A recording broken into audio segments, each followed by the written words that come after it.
रंजितवा छौरा गे हे गे मनीषवा छौरा गे विशालवा छौरा गे हे गे अभिषेकवा छौरा गे कि तोरा चलिए में रंग डाला तो दरभंगा के छौरा गे कि तोरा चलिए में रंग डाला तो दरभंगा के छौरा गे विकासवा छौरा गे हे गे संतोषवा छौरा गे मुकेशवा छौरा गे हे गे सजनमा छौरा गे कि तोरा चोली में रंग डाला तो मधुबनी के छौरा गे कि तोरा चोली में रंग डाला तो मधेपुरा के छौरा गे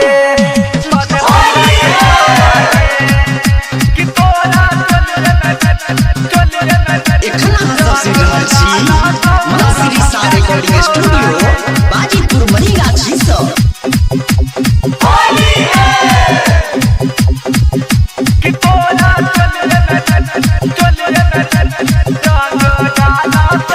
अनिलवा छौरा तोरा गे छौरी कर तो जवानी हलाल अनिलवा छौरा तोरा गे छौरी कर तो जवानी हलाल अनिलवा छौरा तोरा गे छौरी कर तो जवानी हलाल पी के गतारी खोल तो जे सारी हे तो गे बाबाल हे गे पी के गतारी खोल तो जे सारी हे तो गे बाबाल कि तोरा चोली में रंग लगे तो सकरी का छौरा गे कि तोरा चोली में रंग लगे तो मनीगाछी के छौरा गे अनुजवा छौरा गे हे गे मनोजवा छौरा गे सरवनमा छौरा गे हे गे परवीनमा छौरा गे तोरा चोली में रंग लगे तो मना रहका के छौरा गे कि तोरा चोली में रंग लगे तो मायापुर के छौरा गे मायापुर के छौरा गे कि तोरा चोली में रंग लगे तो मना रहका के छौरा कि तोरा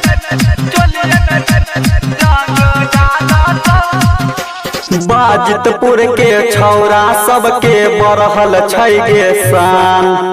बाजितपुर के छौरा सबके बढ़ल छै गे शान बाजितपुर के छौरा सबके बढ़ल छै गे शान राइटर ललित संगे सुनील छोड़ तो नहीं तोहर जान हे गे राइटर ललित संगे सुनील छोड़ तो नहीं तोहर जान कि तोरा चोली में रंग लगे तो सोनकी का छौरा गे कि तोरा चोली में रंग लगे तो मोतीपुरा के छौरा गे रमेशवा छौरा गे हे गे सुधीरवा छौरा गे सुजीतवा छौरा गे